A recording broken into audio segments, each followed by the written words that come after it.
प्रधानमंत्री नरेंद्र मोदी ने भोपाल में भाजपा कार्यकर्ता महाकुंभ को किया संबोधित। कांग्रेस पर जमकर बोला हमला, कहा कांग्रेस पर है अर्बन नक्सल का कंट्रोल। नारों से लेकर नीतियों तक हर चीज आउटसोर्स करती है कांग्रेस। संसद के नारी शक्ति वंदन पर भाजपा महिला कार्यकर्ताओं ने पीएम मोदी का किया अभिनंदन, जताया आभार। प्रधानमंत्री ने कहा बिल फाड़ने वाले नारी शक्ति के आगे झुकने पर हुए मजबूर। बेहद खट्टे मन से घमंडिया गठबंधन ने किया समर्थन।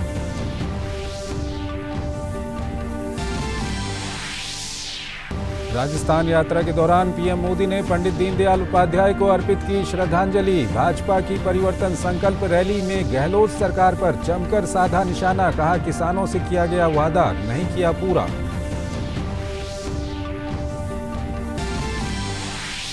जनसंघ संस्थापक पंडित दीनदयाल उपाध्याय की जयंती के अवसर पर पीएम मोदी ने दिल्ली में प्रतिमा का किया अनावरण। प्रधानमंत्री ने कहा ये प्रतिमा अंत्योदय के संकल्प को दिलाएगी याद, बनेगी ऊर्जा का स्रोत।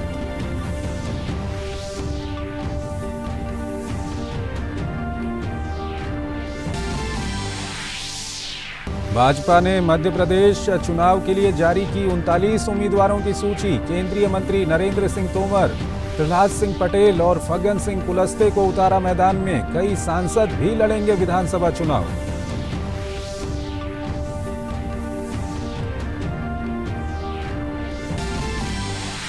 भारतीय वायुसेना की ताकत में जुड़ा नया आयाम। रक्षा मंत्री राजनाथ सिंह ने देश के पहले C-295 परिवहन विमान को वायुसेना के बेड़े में किया शामिल। रसद और अन्य क्षमताओं में होगा इजाफा। भारत ड्रोन शक्ति 2023 प्रदर्शनी का भी शुभारंभ। ग्रीन मोबिलिटी के क्षेत्र में महत्वपूर्ण कदम। देश की पहली ग्रीन हाइड्रोजन फ्यूल सेल बस का शुभारंभ। केंद्रीय मंत्री हरदीप पुरी ने दिखाई हरी झंडी। हाइड्रोजन को बताया भविष्य का ईंधन, कहा स्वच्छ ऊर्जा की बढ़ती मांग को पूरा करने में होगा मददगार। 19वें एशियाई खेलों के दूसरे दिन भारत की स्वर्णिम सफलता। शूटिंग और महिला क्रिकेट में भारत को मिले स्वर्ण पदक। इन 2 स्वर्ण पदकों के साथ भारत की झोली में आए कुल 11 पदक।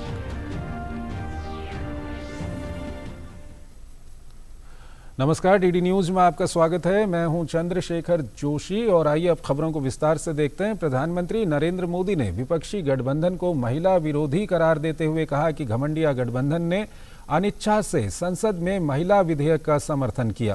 प्रधानमंत्री ने पंडित दीनदयाल जी की जयंती पर मध्य प्रदेश के भोपाल में भाजपा के कार्यकर्ता महाकुंभ को संबोधित किया। पीएम मोदी ने कांग्रेस पर हमला बोलते हुए कहा कि कांग्रेस अब नक्सली विचारधारा के सामने समर्पण कर चुकी है। भोपाल जमहूरी मैदान में आयोजित कार्यकर्ता महाकुंभ में प्रधानमंत्री का जबरदस्त स्वागत किया गया। विशेष उत्साह भाजपा की महिला कार्यकर्ताओं में देखने को मिला। जमकर फूल बरसाए। संसद से नारी शक्ति वंदन अधिनियम पारित होने के बाद पहली बार प्रधानमंत्री मध्य प्रदेश की यात्रा पर पहुंचे थे। उन्होंने कहा कि कांग्रेस और उसके गठबंधन में शामिल दलों ने बीते 30 साल से विधेयक को अटका कर रखा था।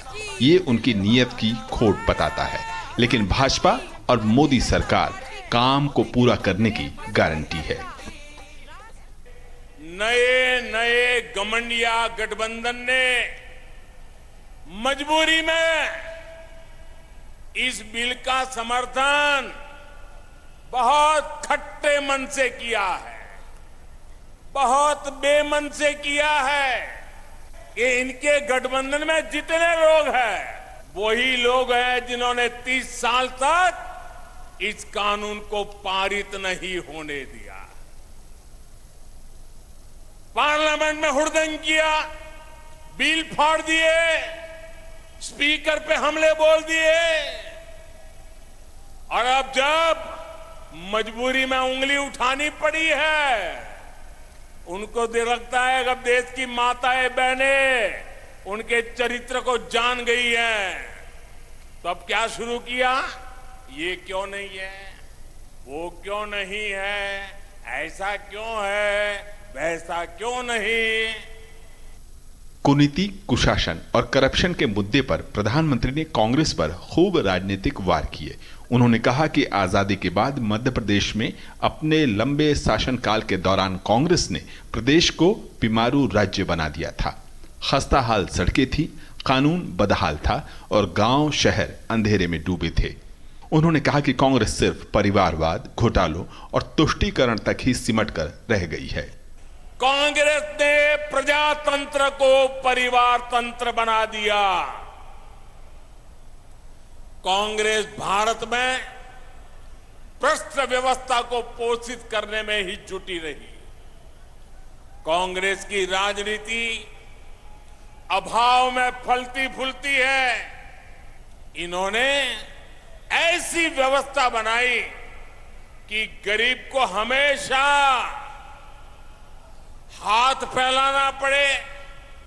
कांग्रेस पर कटाक्ष करते हुए प्रधानमंत्री ने उसे पुराने ढर्रे पर चलने वाली पार्टी और जंग लगा लोहा बताया।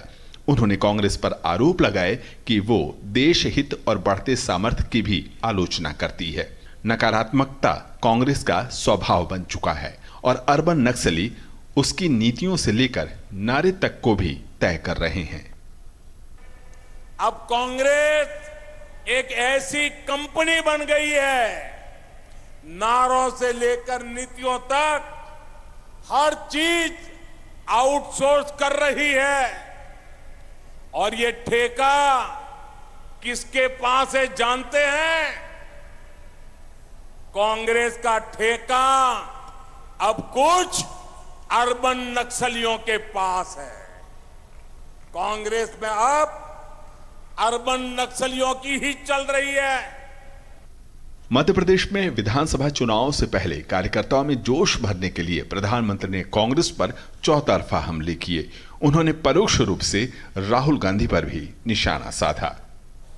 चांदी का चम्मच लेकर पैदा हुए इनके नेताओं के लिए गरीब का जीवन मायने नहीं रखता है। कांग्रेस नेताओं के लिए गरीब का जीवन एक एडवेंचर टूरिज्म है। कांग्रेस के नेताओं के लिए गरीब की बस्ती पिकनिक मनाने का, वीडियो शूटिंग कराने का लोकेशन बन गई है। कांग्रेस के लिए गरीब किसान का खेत फोटो सेशन का मैदान बन गया है। इन्होंने अतीत में भी यही काम किया। देश विदेश के अपने दोस्तों में इन्होंने भारत की गरीबी का मखौल उड़ाया और आज भी यही कर रहे हैं। वहीं प्रधानमंत्री ने कांग्रेस और उसके गठबंधन की सरकार को बर्बादी लाने वाला करार दिया। उन्होंने महिलाओं को विशेष तौर पर आगाह किया कि कांग्रेस और विपक्षी गठबंधन की तुष्टीकरण से बचने की जरूरत है। वोट की खातिर विपक्षी दल महिलाओं में भी फूट डालने की कोशिश करेंगे। वहीं युवाओं से उन्होंने अपील की कि वे विकसित मध्य प्रदेश और देश के लिए वोट करें। भोपाल के जम्बूरी मैदान में प्रधानमंत्री नरेंद्र मोदी ने मध्य प्रदेश में पुराने समय में कांग्रेस की सरकार की याद दिलाते हुए कहा कि वो दौर था जब मध्य प्रदेश बीमारू राज्य था, लेकिन अब मध्य प्रदेश एक खुशहाल राज्य है और जनता को इसे बनाए रखना है। साथ ही उन्होंने लोगों से आगामी चुनाव में सहयोग करने की अपील भी की। कैमरामैन सुमित धीमान के साथ अजीत द्विवेदी, डीडी न्यूज, भोपाल। प्रधानमंत्री नरेंद्र मोदी ने सोमवार को कहा कि राजस्थान के लोगों ने कांग्रेस सरकार के कुशासन और भ्रष्टाचार से मुक्ति पाने का बिगुल फूंक दिया है। उन्होंने कहा कि अशोक गहलोत सरकार ने राजस्थान के युवाओं के 5 महत्वपूर्ण साल बर्बाद कर दिए। प्रधानमंत्री ने राजस्थान के जयपुर में भाजपा की परिवर्तन संकल्प महासभा को संबोधित करते हुए कहा कि राज्य के कोने कोने में आयोजित परिवर्तन यात्रा को लोगों का भरपूर समर्थन मिला, जो बताता है कि राजस्थान का मौसम बदल चुका है। प्रधानमंत्री नरेंद्र मोदी का राजस्थान के जयपुर में सार्वजनिक रैली स्थल पर इकट्ठा लोगों ने अभिवादन किया। पीएम जयपुर में परिवर्तन यात्रा के समापन अवसर पर शामिल होने पहुंचे तो उन्होंने साफ संकेत दिया कि राजस्थान का मौसम और मिजाज दोनों बदल चुका है। उन्होंने कहा कि राज्य में कांग्रेस सरकार के विरुद्ध जन आक्रोश बढ़ता जा रहा है। यहाँ की सरकार ने युवाओं को अवसर नहीं बल्कि धोखा दिया है। राजस्थान में जितनी बार पेपर लीक होते हैं वो हर बार पूरे राज्य को शर्मिंदगी से भर देते हैं। यहां की कांग्रेस सरकार पेपर लीक माफिया को संरक्षण देती है। मैं आज राजस्थान के युवाओं को भरोसा देता हूं, राजस्थान में बीजेपी सरकार बनने के बाद इस पेपर लीक माफिया पर सख्त से सख्त कार्रवाई की जाएगी। प्रधानमंत्री नरेंद्र मोदी ने राज्य की कांग्रेस सरकार पर भ्रष्टाचार में शामिल होने का बड़ा आरोप लगाते हुए भरोसा दिलाया कि इसके खिलाफ सख्त कार्रवाई जारी रहेगी। जहां कदम कदम पर करप्शन हो, जहां लाल डायरी में काली करतूतें हो, हर कोई कट और कमीशन में व्यस्त हो, वहां कौन पैसा लगाना चाहेगा, कौन पूंजी निवेश करेगा। जहां सरेआम गला काटने की घटनाएं हो और सरकार मजबूर हो, ऐसे वातावरण में निवेश कैसे हो सकता है? ये साधारण अपराध नहीं है, ये कांग्रेस की वोट बैंक की तुष्टीकरण की नीति का परिणाम है। पीएम ने मौजूदा समय को भारत का समय बताया और कहा कि राजस्थान में ऐसी सरकार की जरूरत नहीं है जो अवसरों को गवा दे। ये भारत के लिए अवसरों का समय है, ये राजस्थान के लिए भी अवसरों का समय है। अगर भारत की साख दुनिया में बढ़ रही है तो इसका लाभ राजस्थान को भी मिलता है। राजस्थान में ऐसी सरकार नहीं चाहिए जो इन अवसरों को गंवा दे। आने वाले कुछ सालों में ही भारत दुनिया में टॉप 3 अर्थव्यवस्थाओं में होगा, टॉप 3 अर्थव्यवस्था में होगा, ये मोदी की गारंटी है। लेकिन इसके लिए राजस्थान को भी देश के अग्रणी राज्यों में लाना होगा। ये तभी होगा जब जयपुर में भी कमल खिलेगा। प्रधानमंत्री नरेंद्र मोदी ने कहा कि राजस्थान के लोगों ने कांग्रेस के कुशासन से मुक्ति पाने का बिगुल फूंक दिया है। पिछले 5 साल जिस तरह की सरकार कांग्रेस ने चलाई है वे 0 नंबर पाने की हकदार है। इसके पहले पीएम मोदी ने एकात्मवाद के प्रणेता और भाजपा के प्रेरणा स्रोत पंडित दीनदयाल उपाध्याय जी की जयंती पर प्रधानमंत्री ने जयपुर में उनकी प्रतिमा पर श्रद्धा सुमन अर्पित उन्हें नमन किया। ब्यूरो इनपुट के साथ नीरज सिंह की रिपोर्ट, डीडी न्यूज। जनसंघ के संस्थापक और अंत्योदय के प्रणेता पंडित दीनदयाल उपाध्याय की आज जयंती है। प्रधानमंत्री नरेंद्र मोदी ने दिल्ली में बीजेपी दफ्तर के सामने बने पार्क में पंडित दीनदयाल उपाध्याय की 63 फीट ऊंची प्रतिमा का अनावरण किया। दिल्ली में पीएम नरेंद्र मोदी के साथ बीजेपी के राष्ट्रीय अध्यक्ष जेपी नड्डा और केंद्रीय रक्षा मंत्री राजनाथ सिंह ने पंडित दीनदयाल उपाध्याय की प्रतिमा पर श्रद्धांजलि अर्पित की। इस अवसर पर प्रधानमंत्री नरेंद्र मोदी ने कहा कि मुझे हमेशा एक बात का गर्व होता है कि जिस दीनदयाल जी के विचारों को लेकर हम जी रहे हैं, मेरे लिए वो बहुत महान व्यक्तित्व, उनके चरणों में बैठने का सौभाग्य मिलना ये अपने आप में बहुत बड़ी बात है। मेरे लिए वो बहुत महान व्यक्तित्व, उनके चरणों में बैठने का सौभाग्य मिलना ये अपने आप में बहुत बड़ी बात है। लेकिन कभी कभी लगता है कि उनका जीवन भी रेल की पटरी से जुड़ा हुआ था। मेरा जीवन भी रेल की पटरी से जुड़ा हुआ रहा।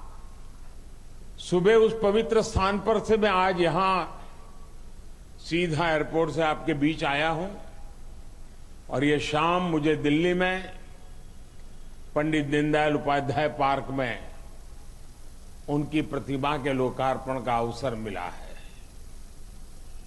और कितना अद्भुत सुखद संयोग हम देख रहे हैं। एक और ये दीनदयाल उपाध्याय पार्क है और सामने ही भारतीय जनता पार्टी का कार्यालय है। उनके ही रोपे गए बीज से आज बीजेपी का विशाल वटवृक्ष बन चुकी है। प्रधानमंत्री नरेंद्र मोदी ने कहा कि आज हम सब के प्रेरणा स्रोत पंडित दीनदयाल उपाध्याय जी की जन्म जयंती का पावन अवसर हम सबके लिए हमेशा प्राण शक्ति देता आया है। प्रधानमंत्री ने लोगों से पंडित दीनदयाल उपाध्याय से संबंधित स्थान जयपुर और काशी जाने की अपील की। हम जो उनकी प्रेरणा को लेकर के चल रहे हैं, हमारे मन में हमेशा रहना चाहिए। कम से कम 2 स्थान मैं जरूर कहूंगा आपको।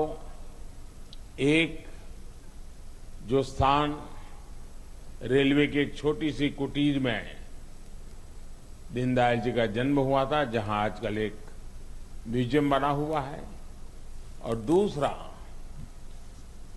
जहां दीनदयाल जी ने अंतिम श्वास लिया, वो भी रेल की पटरी थी। वहां भी दीनदयाल जी का एक स्मारक काशी से बहुत दूर नहीं है।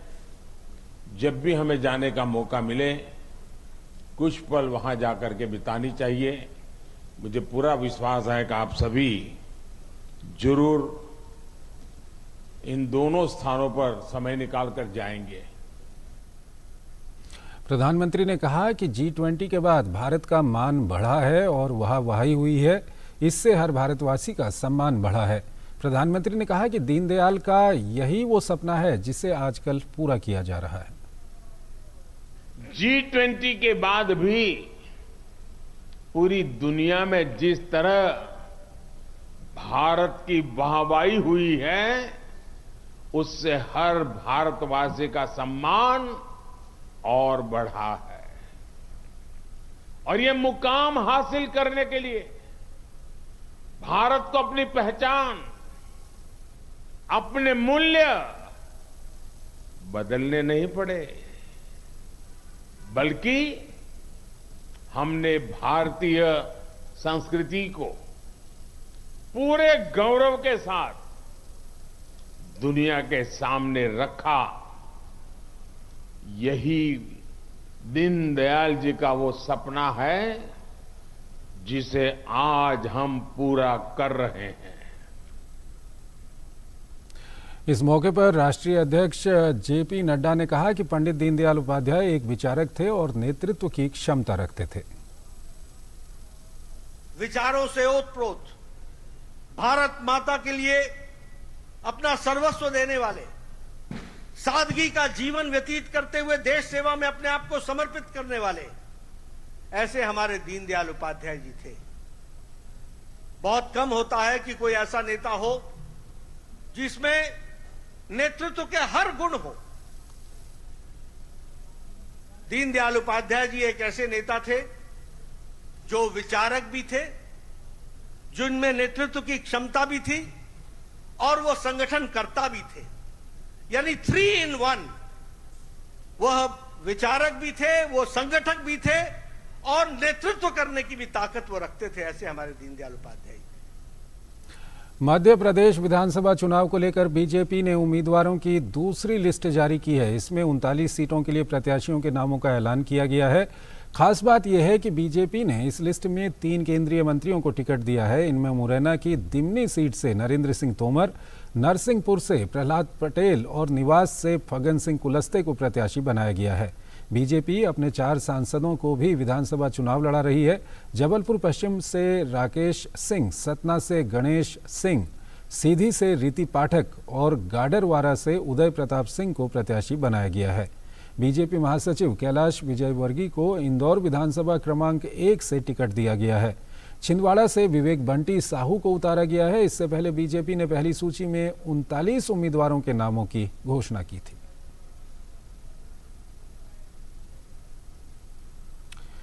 सोमवार को भारतीय वायुसेना में देश के पहले C-295 परिवहन विमान को आधिकारिक रूप से शामिल किया गया। रक्षा मंत्री राजनाथ सिंह ने गाजियाबाद के हिंडन एयरबेस पर एक समारोह में C-295 ट्रांसपोर्ट एयरक्राफ्ट वायुसेना को सौंपा।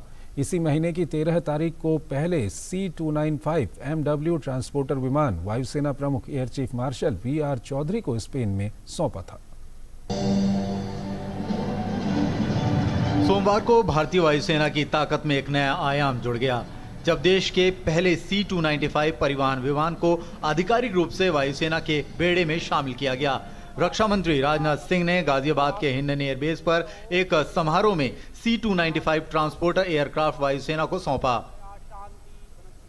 इसी महीने की 13 तारीख को पहले C-295 MW ट्रांसपोर्टर विमान वायुसेना प्रमुख air chief marshal VR Chaudhary को स्पेन में सौंपा था। इस नए एयरक्राफ्ट की माल ढोने की क्षमता 5 से 10 टन है, यानी तकरीबन 70 सैनिकों और पूरे बैटल लोड के साथ 50 पैराट्रूपर को आसानी से ले जा सकता है। इस एयरक्राफ्ट की खास बात यह है कि ये लो लेवल फ्लाइंग में माहिर है और टेक्निकल मिशन को अंजाम दे सकता है। ये एयरक्राफ्ट छोटे रनवे से लैंडिंग और टेक ऑफ कर सकता है। टेक ऑफ मैच 670 मीटर से और लैंडिंग 320 मीटर के रनवे पर करने की क्षमता है। 480 किलोमीटर प्रति घंटे की रफ्तार से 11 घंटे तक उड़ान भर सकता है। इस एयरक्राफ्ट में स्वदेशी इलेक्ट्रॉनिक वॉरफेयर सूट लगा है। मेडिकल इवैक्यूएशन ऑपरेशन के दौरान इस एयरक्राफ्ट में 24 स्ट्रेचर लगाए जा सकते हैं। इस विमान में ऑटो रिवर्स क्षमता है और ये 12 मीटर चौड़े रनवे पर 180 डिग्री मुड़ने में सक्षम है। स्पेन से भारत आने वाले C-295 को वडोदरा के 11 स्क्वाड्रन में शामिल किया जा रहा है, जो एवरो एयरक्राफ्ट का स्क्वाड्रन है। Arrival of C-295 heralds a new era in IAF's tactical airlift capability. The aircraft is the best in its class in terms of capability, reliability, versatility, and economy of operations. It is destined to give IAF's air mobility potential a significant boost. This versatile aircraft shall empower us to execute a wide range of missions, from air transport operations to humanitarian assistance and disaster relief. The aircraft embodies the spirit of Atmanirbhar Bharat, aimed at making India self-reliant and capable of meeting its own defense needs. विमान वायुसेना के एवरो 748 विमानों के पुराने बेड़े की जगह लेगा। एवरो 748 विमान एक ब्रिटिश मूल के ट्विन इंजन टर्बोप्रॉप 6 टन माल ढुलाई क्षमता वाला सैन्य परिवहन और मालवाहक विमान है। इसके साथ ही एयरफोर्स के हिंडन एयरबेस पर भारत ड्रोन शक्ति 2023 कार्यक्रम में विभिन्न क्षमताओं वाले ड्रोन का प्रदर्शन किया गया। इस कार्यक्रम में रक्षा मंत्री राजनाथ सिंह, केंद्रीय मंत्री जनरल विजय कुमार सिंह और वायुसेना प्रमुख air chief marshal VR Chaudhary शामिल हुए। भारत ड्रोन शक्ति 2023 में 50 किलो से 100 किलो तक वजन ले जाने की क्षमता वाले ड्रोन का अद्भुत प्रदर्शन किया गया। भारत ड्रोन शक्ति 2023 के दौरान प्रदर्शित ड्रोन की एक कॉम्पैक्ट प्रणाली दिखाई गई, जिसे मोटरसाइकिल पर ले जाया जा सकता है। विशेष मोटरसाइकिलों को बिना असेंबल किए ड्रोन ले जाने के लिए अनुकूलित किया गया है। आधुनिक कृषि पद्धतियों को शुरू करने के लिए किसान ड्रोन को ग्रामीण इलाकों में मोटरसाइकिलों का उपयोग करके ले जाया जा सकता है। भारतीय ड्रोन उद्योग की ताकत का यह अब तक का सबसे बड़ा प्रदर्शन रहा, जिसमें 50 से अधिक लाइव हवाई प्रदर्शन और ड्रोन के 75 से अधिक स्थिर प्रदर्शन शामिल रहे। भारत ड्रोन शक्ति 2023 न केवल इंडस्ट्री को बल्कि कस्टमर्स को भी मौका देता है कि किस तरीके से भारत में जो टेक्नोलॉजी डेवलप हो रही है उसको करीब से देखा जाए। इसके अलावा स्टार्टअप्स को भी एक ऐसा इकोसिस्टम समझने में मदद देता है कि आखिर कस्टमर्स को किस चीज़ की ज़रूरत है। कैमरामैन शुभम के साथ सुधीर यादव, DD न्यूज़, हिंडन, गाजियाबाद। देश ने स्वच्छ ऊर्जा की तरफ बढ़ते हुए एक और पहल की है। हाइड्रोजन से चलने वाली बस की आज से शुरुआत हुई है। भारत लगातार गैर जीवाश्म ईंधन की तरफ तेजी से कदम बढ़ा रहा है और हरित ऊर्जा के तमाम साधनों पर तेजी से आगे बढ़ रहा है। पीएम मोदी पहले ही देश में हाइड्रोजन मिशन लॉन्च कर चुके हैं। ग्रीन मोबिलिटी के क्षेत्र में एक महत्वपूर्ण कदम उठाते हुए देश की पहली ग्रीन हाइड्रोजन फ्यूल सेल से चलने वाली बस लॉन्च की गई। केंद्रीय मंत्री हरदीप सिंह पुरी ने दिल्ली के कर्तव्य पथ पर देश की पहली ग्रीन हाइड्रोजन फ्यूल सेल बस को हरी झंडी दिखाकर रवाना किया। प्रदूषण की मार झेल रहे दिल्ली NCR में जल्द ही 15 और फ्यूल सेल बसें चलाई जाएंगी।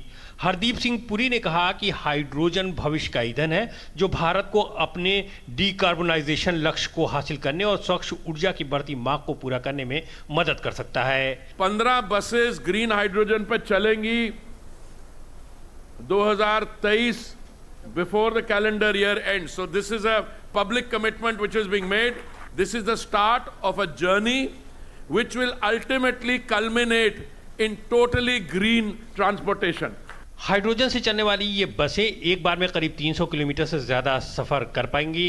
पारंपरिक आईसी इंजनों की तापीय क्षमता 25% की तुलना में ईंधन सेल की विद्युत क्षमता 55 से 60% है। हरदीप सिंह पुरी ने बताया कि इन बसों में 2.5 से 3 किलोमीटर प्रति लीटर डीजल बसों की तुलना में 12 किलोमीटर प्रति किलोग्राम हाइड्रोजन की उच्च ईंधन अर्थव्यवस्था होगी। सीएनजी के साथ बनती है, वो आ रही है। You know, the narrative keeps changing in the world. Many people turn around saying, hey, gas is not clear. No, we have to transition. Here energy demand will grow at a rate much faster than global demand. Green hydrogen बस एक शून्य उत्सर्जन वाहन है जो बस को चलाने के लिए बिजली का उत्पादन करने के लिए हाइड्रोजन और वायु का इस्तेमाल करता है, जिसमें सिर्फ पानी का उत्सर्जन होता है। हाइड्रोजन का प्रयोग ईंधन सेल के लिए ईंधन के रूप में किया जा सकता है। इलेक्ट्रोकेमिकल प्रतिक्रिया एनोड पर फ्यूल और कैथोड पर हवा से ऑक्सीजन को पानी में बदलती है और इलेक्ट्रॉन के रूप में विद्युत ऊर्जा पैदा करती है। बैटरी वाहनों की तुलना में फ्यूल सेल वाहनों में लंबी दूरी और कम ईंधन भरने की जरूरत होती है। धीरज कुमार, डीडी न्यूज, दिल्ली। बिहार एक बार फिर से कानून व्यवस्था के मोर्चे पर सवालों के घेरे में है। पटना के पास एक दलित महिला के साथ हुई दरिंदगी की घटना के बाद पूरा मामला राजनीतिक रूप से भी गर्मा गया है। भाजपा ने नीतीश सरकार पर जमकर हमला बोला है। इस बीच बिहार में अवैध शराब पीने के चलते लोगों की जान पर बनाई है। बिहार की राजधानी पटना में दलित महिला के साथ अमानवीय हरकत के बाद भाजपा नीतीश सरकार पर हमलावर है। भाजपा का आरोप है कि नीतीश राज में कानून का खौफ खत्म हो गया है। अपराधियों के हौसले इतने बुलंद हैं कि आए दिन ऐसी वारदातों को अंजाम देते रहते हैं। केंद्रीय मंत्री और वरिष्ठ भाजपा नेता गिरिराज सिंह ने दलित महिला के साथ हुए घिनौने कृत्य को बिहार सरकार पर जोरदार तमाचा बताया है। कानून का राज का परिभाषा बिहार सरकार ने बदल दिया है। उसका परिभाषा यही है जहां बेखौफ हो अपराधी, यही है कानून के राज का परिभाषा। दलित महिला के साथ घटना घटी है, ये कानून पर एक तमाचा है। नीतीश कुमार की सरकार के ऊपर एक तमाचा है। भाजपा के राष्ट्रीय महासचिव विनोद तावड़े ने बिहार में एक दलित महिला के साथ हुई बर्बरता और कानून व्यवस्था पर सवाल उठाया है। विनोद तावड़े ने ट्वीट कर इसे मानवता को कलंकित करने वाली घटना बताया है। वहीं बिहार विधानसभा में विपक्ष के नेता विजय कुमार सिन्हा ने कहा है कि राज्य में कानून व्यवस्था पूरी तरह चरमरा चुकी है। दुखद दुर्भाग्यपूर्ण है, INDIA के लोगों को आंख पर चश्मा चढ़ा हुआ दिखाई नहीं पड़ रहा। ऐसी कई घटनाएं बिहार के अंदर हुई। मणिपुर की एक घटना पूरे देश में आंदोलन खड़ा किया। बिहार की घटना पर ये मौन क्यों है? शासन में बैठे लोग, ये महागठबंधन के INDIA के लोग क्यों धृतराष्ट्र की भूमिका निभा रहे हैं? जवाब देना चाहिए मुख्यमंत्री, उप मुख्यमंत्री को।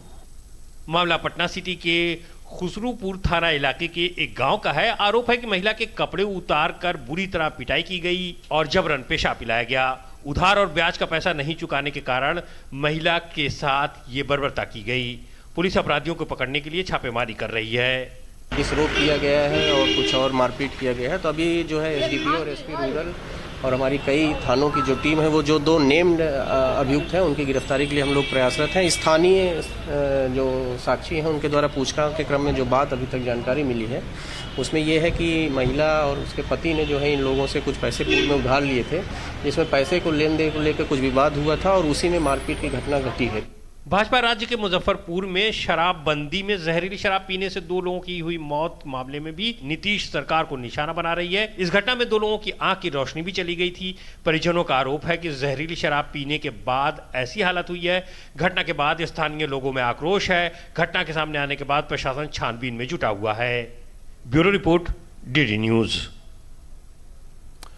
देश के सबसे ज्यादा कर्जे में डूबे राज्य पंजाब को लेकर बढ़ते कर्ज का मामला गर्माता जा रहा है।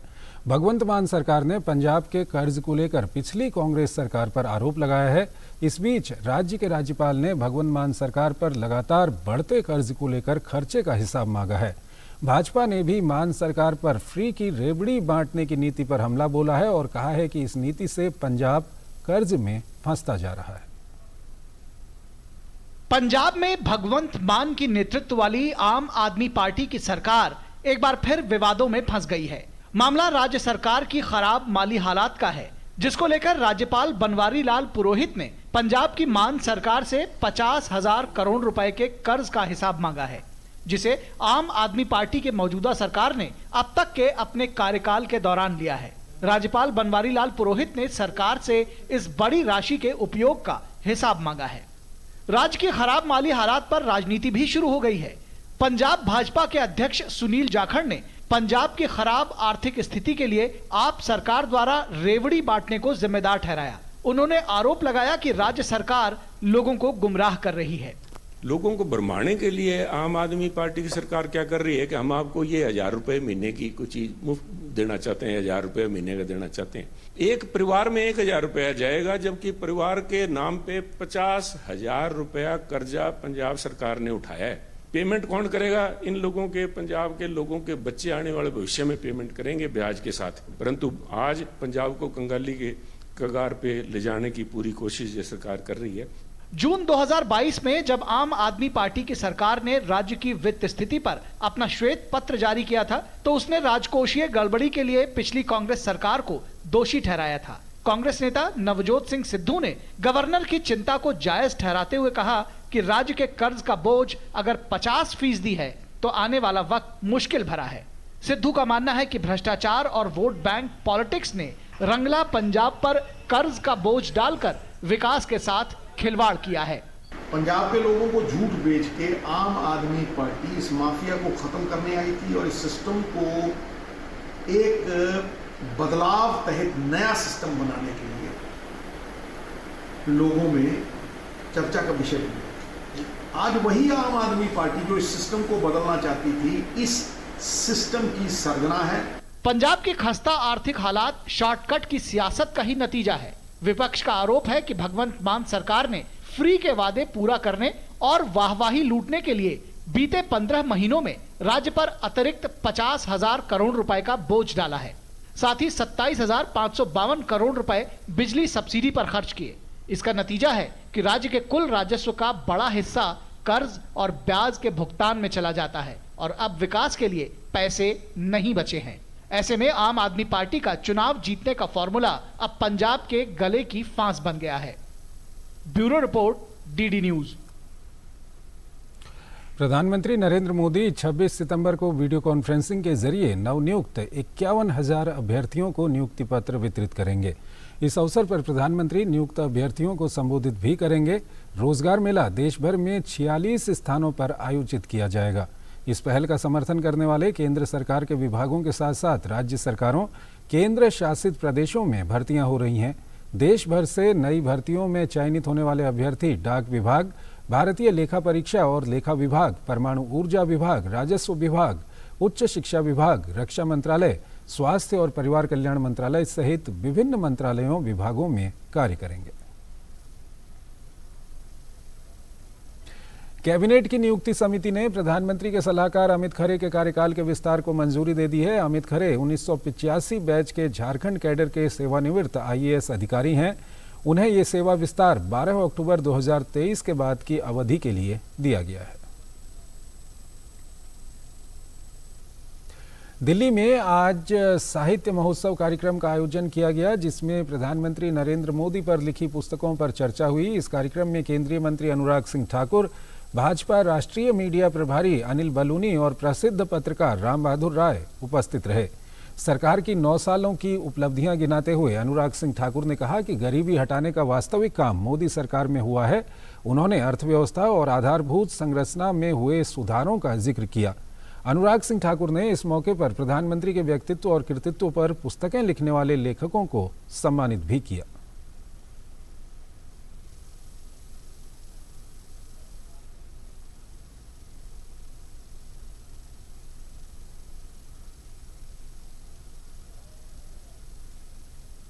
कि सोच उनकी थी, पार्टी को इस दिशा में आगे बढ़ाया, लेकिन जब जब हमें मौका मिला सत्ता में आने का, चाहे अटल जी के समय के निर्णय हो, गरीब बच्चों को पढ़ने के लिए या गांव-गांव तक सड़कें पहुंचाने के लिए या मिड डे मील की योजनाओं से लेकर अन्य कार्यक्रम, कि बहुत सारी उपलब्धियां अटल जी के समय की हैं, लेकिन कुछ पार्टियां ऐसी भी थी जो 60 वर्षों तक कहते रही गरीबी हटाओ, गरीब हटा नहीं।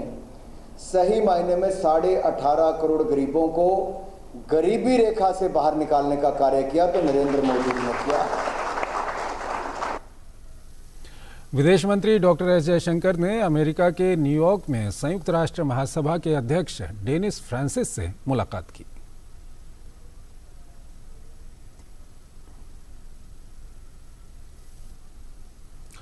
नई दिल्ली में आज केंद्रीय वित्त राज्य मंत्री डॉक्टर भागवत किशनराव कराड ने सीपीएसई गोलमेज सम्मेलन और प्रदर्शनी 2023 का उद्घाटन किया। दिल्ली के प्रगति मैदान में 2 दिवसीय आयोजित इस कार्यक्रम में सीएसआर गाथा, सीपीएसई और कार्यान्वयन एजेंसियां विषय पर एक प्रदर्शनी आयोजित की गई है। पेश है हमारे संवाददाता गिरीश निशाना की ये खास रिपोर्ट। लोक उद्यम विभाग यानी डीपीई द्वारा केंद्रीय सार्वजनिक क्षेत्र उद्यमों के समर्थन और स्कोप के सहयोग से सीपीएसई गोलमेज सम्मेलन और प्रदर्शनी 2023 का आयोजन किया गया है। दिल्ली के प्रगति मैदान के हॉल नंबर 14 में आयोजित इस 2 दिवसीय कार्यक्रम का केंद्रीय वित्त राज्य मंत्री डॉक्टर भागवत किशनराव कराड ने सोमवार को उद्घाटन किया। इस मौके पर वित्त मंत्रालय के लोक उद्यम विभाग के सचिव अली आर रिजवी भी मौजूद रहे। Department of public enterprises government of India के माध्यम से यहाँ सीएसआर की 2 दिन की कॉन्फ्रेंस ऑर्गेनाइज किया है, जिसमें 70 पब्लिक सेक्टर यूनिट्स पार्टिसिपेट कर रहे हैं, जिसमें बहुत सारे एनजीओ है। और मैं अभी एग्जीबिशन का इनॉग्रेशन किया और ये सब देखने के बाद मुझे बहुत हर्ष हुआ कि बहुत सारे पीएसयू के माध्यम से सीएसआर एनजीओ को मिल रहा है और बहुत ही अच्छा काम हो रहा है। हर सेक्टर में काम हो रहा है, चाहे वो एजुकेशन सेक्टर लो, हेल्थ सेक्टर लो, न्यूट्रिशन लो, माल न्यूट्रिशन लो, वाटर कंजर्वेशन हो या हेरिटेज प्रिजर्वेशन हो, हर सेक्टर में बहुत ही अच्छा काम हो रहा है। गोलमेज बैठक के दौरान वाणिज्यिक विवादों के समाधान के लिए प्रशासनिक व्यवस्था, कॉरपोरेट सामाजिक जिम्मेदारी यानी सीएसआर, समझौता ज्ञापन जैसे मुद्दों पर चर्चा की एक श्रृंखला आयोजित की जाएगी। सीपीएसई के वरिष्ठ अधिकारी, कार्यान्वयन एजेंसियां, हितधारक मंत्रालय और आकांक्षी जिलों के प्रतिनिधि इन कार्यक्रमों में भाग ले रहे हैं। Garden rich ship builders basically हम वॉरशिप्स बनाते हैं इंडियन नेवी और कोस्ट गार्ड के लिए, और इसके अलावा हम ब्रिजेस भी बनाते हैं for the hilly terrains in the country.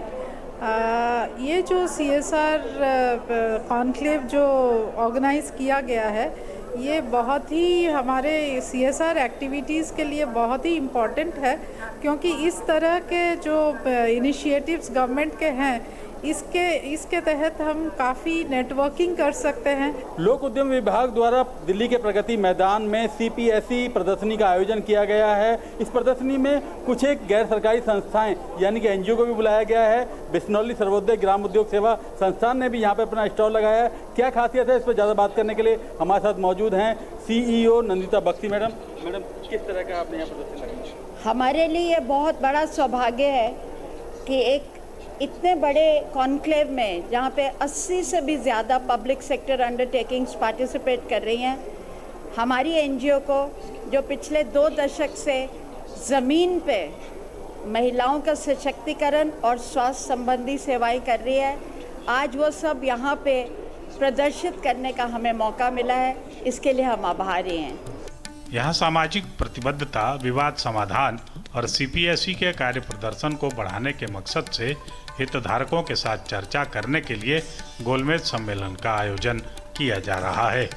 गोलमेज सम्मेलन के साथ ही सीएसआर गाथा, सीपीएसई और कार्यान्वयन एजेंसियां विषय पर एक प्रदर्शनी भी आयोजित की गई है। प्रदर्शनी सार्वजनिक स्वास्थ्य, पोषण, शिक्षा, खेल और अन्य को मजबूत करने की दिशा में सीएसआर गतिविधियों के जरिए सीपीएसई के योगदान को प्रदर्शित कर रही है। गिरीश निशाना की रिपोर्ट, डीडी न्यूज़, दिल्ली। आवास और शहरी मामलों और पेट्रोलियम और प्राकृतिक गैस मंत्री हरदीप सिंह पुरी ने नई दिल्ली में अर्बन शिफ्ट फोरम एशिया के उद्घाटन सत्र को संबोधित किया। उन्होंने कहा कि शहरीकरण की हमारी यात्रा एक सफलता की कहानी है जो अन्य देशों, विशेषकर वैश्विक दक्षिण के लिए सीखने का खाका बन गई है। उन्होंने अमृत मिशन की सफलताओं के बारे में विस्तार से बताते हुए कहा कि 500 शहरों में लगभग 14 मिलियन पानी के नल कनेक्शन और 13.5 मिलियन सीवर कनेक्शन प्रदान किए गए हैं। The projects that Urban Shift has taken up in India have laid special emphasis on restoring our water bodies, building resilience of our coastal zones, and I think these are critical actions for reducing GHG emissions, preventing land degradation, and preserving biodiversity. Recent events in cities such as incessant rainfall, flooding, and heat waves have made discussions on the conflict between construction-led urban planning and climate resilience even more urgent.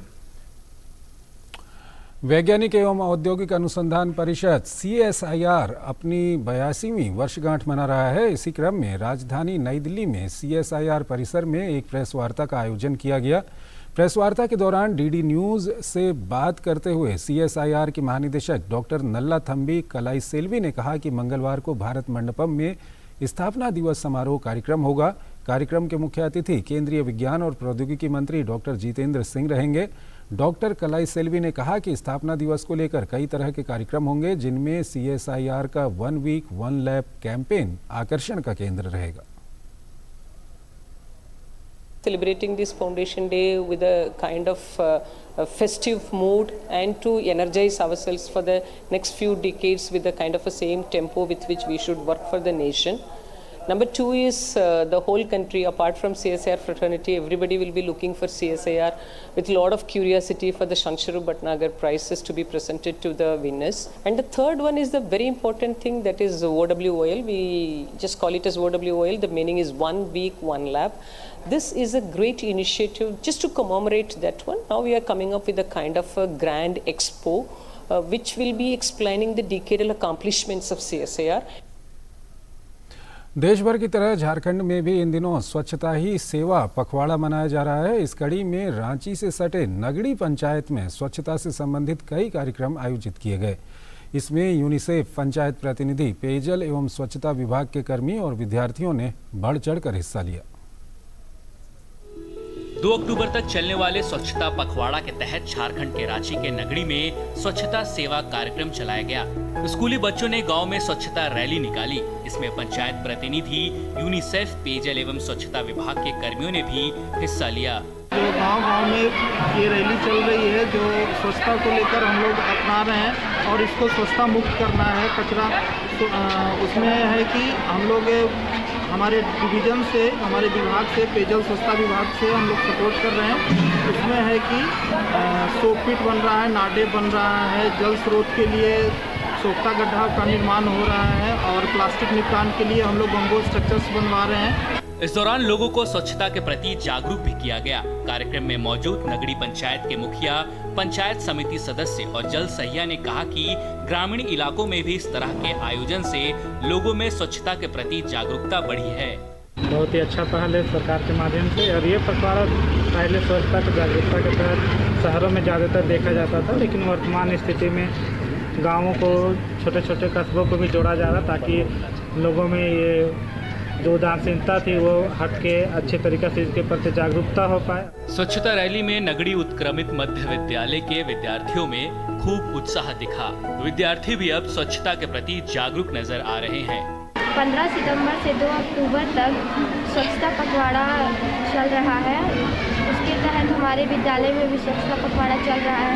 हमारे विद्यालय में साफ सफाई हो रही है, पानी पे ध्यान देना, कचरा का निपटान करना, प्लास्टिक की कम से कम प्लास्टिक के उपयोग करना।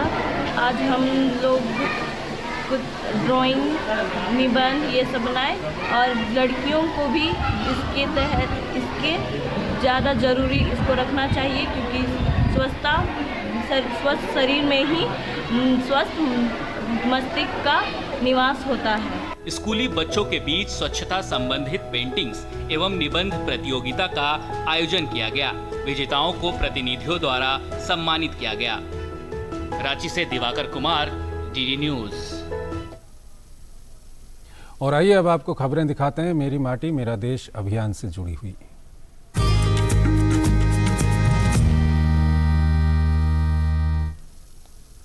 देश में प्रेम की भावना जागृत करने और वीर शहीदों को नमन करने के लिए केंद्र सरकार द्वारा शुरू किया गया मेरी माटी मेरा देश अभियान में कानपुर देहात के लोग भी शामिल हुए।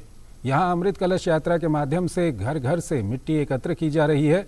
7,500 कलशों में आने वाली मिट्टी को मिलाकर राष्ट्रीय युद्ध स्मारक के पास अमृत वाटिका बनाई जाएगी।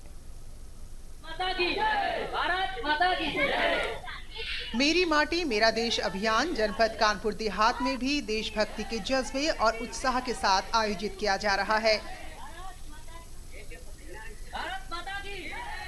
इस यात्रा में लोग भारत माता के जयकारे लगाते हुए हिस्सा ले रहे हैं।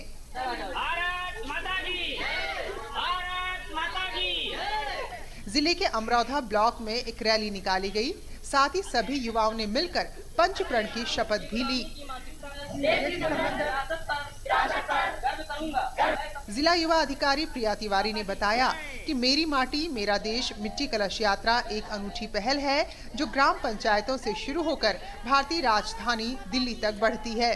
इस दौरान हर उम्र और हर वर्ग के लोग अभियान का हिस्सा बन रहे हैं। कार्यक्रम 5 चरणों में कराया जाएगा। पंचायत स्तर, विकासखंड स्तर, जिला स्तर और लखनऊ राज्य स्तर।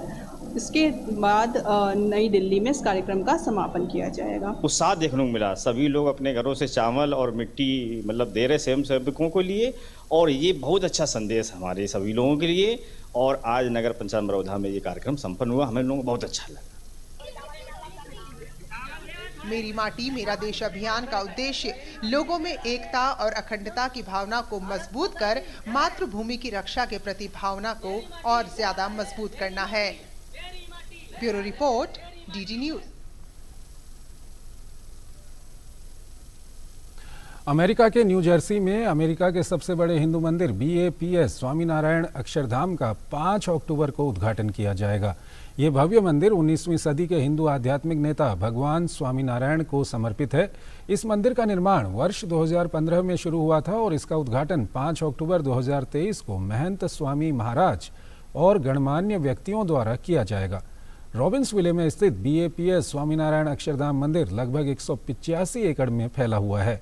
ये 12,500 से अधिक स्वयंसेवकों के प्यार, समर्पण और कौशल का प्रमाण है जो इस मंदिर को बनाने में एक साथ आए हैं।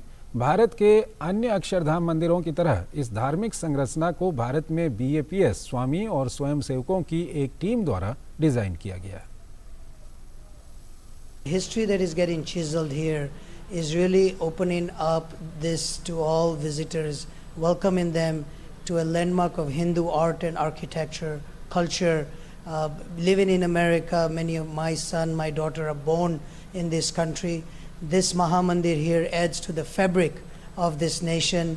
It's a proud moment for many American Hindus to celebrate, but also when I bring my neighbor Joe Otheno with me, who is very eager to know about Indian culture, Indian art. Indian deaf cricket association द्वारा आयोजित def T20 national cricket championship की शुरुआत सोमवार को भुवनेश्वर में हुई। Tournament के 7वें संस्करण में 19 टीमें खिताब के लिए स्पर्धा करती नजर आएंगी। इन टीमों को 4-4 के ग्रुप में रखा गया है, जिनके बीच कुल 42 मैच खेले जाएंगे। ओडिशा डेफ क्रिकेट एसोसिएशन की मेजबानी में हो रहे इस टूर्नामेंट का फाइनल मुकाबला 1 अक्टूबर को खेला जाएगा। इंडियन डेफ क्रिकेट एसोसिएशन के कोच देवदत्त का कहना है कि इस टूर्नामेंट में बेहतरीन प्रदर्शन करने वाले खिलाड़ियों को कतर में होने वाले डेफ T20 विश्व कप में हिस्सा लेने वाली भारतीय डेफ टीम में शामिल किया जा सकता है। हमने ऐसे तो टीम अनाउंसमेंट कर दी है, पर हम 1-2 बच्चा देखना चाहते हैं। कोई एक्स्ट्रा ऑनरी बच्चा निकल जाता है तो हम उसको अपनी इंडियन टीम में डाल लेंगे। और सारे स्टेट की टीम है। उड़ीसा ने बहुत अच्छा ऑर्गेनाइज किया, बहुत अच्छा ग्राउंड है। और रेलवे का जो भी उड़ीसा एसोसिएशन को थैंकफुल, जो इतने ऐसे डेफ बच्चों के लिए आगे बढ़कर उन्हें हेल्प की।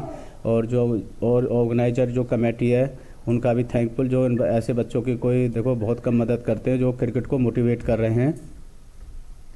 चीन के हांगझू में चल रहे 19वें एशियाई खेलों के दूसरे दिन की शुरुआत भारत ने शूटिंग में स्वर्ण पदक जीतकर की। पुरुषों की 10 मीटर एयर राइफल टीम स्पर्धा में ये स्वर्ण पदक अपने नाम किया। वहीं 10 मीटर एयर राइफल व्यक्तिगत स्पर्धा में ऐश्वर्य प्रताप सिंह ने ब्रॉन्ज मेडल हासिल किया, जबकि रोइंग पुरुष 4 स्पर्धा में भारत ने कांस्य पदक पर कब्जा जमाने में सफलता पाई।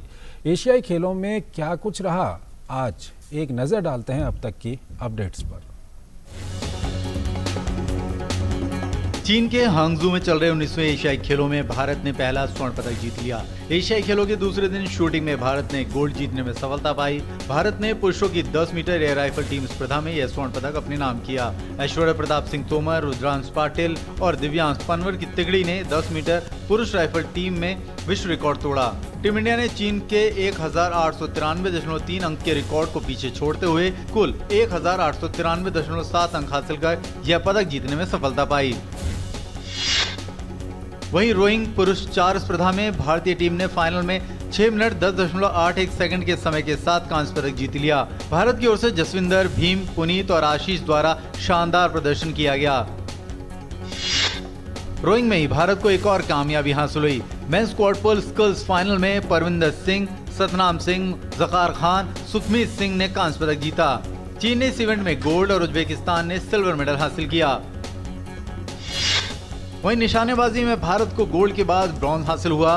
पुरुषों की 10 मीटर एयर राइफल व्यक्तिगत स्पर्धा में ऐश्वर्य प्रताप सिंह तोमर ने ब्रॉन्ज मेडल हासिल किया। इस इवेंट में रुद्रांश पाटिल चौथे नंबर पर रहे। चीनी निशानेबाज ने इस इवेंट में गोल्ड और साउथ कोरियाई शूटर ने सिल्वर मेडल जीता। भारत ने एशियाई खेलों में शूटिंग में एक और कामयाबी हासिल की। भारत ने 25 मीटर पुरुष रैपिड फायर पिस्टल में कांस्य पदक हासिल किया। विजयवीर सिद्धू, अनीश और आदर्श सिंह की तिगड़ी ने 1718 अंक अर्जित कर यह पदक अपने नाम किया। वहीं हांगजोंग में खेले गए महिलाओं के क्रिकेट मुकाबले में भारत ने श्रीलंका को 19 रन से हराकर स्वर्ण पदक अपने नाम किया। हांगजू से गौरव कुमार की रिपोर्ट, डीडी न्यूज। तो इस बुलेटिन में फिलहाल इतना ही। आप बने रहिए डीडी न्यूज के साथ। नमस्कार।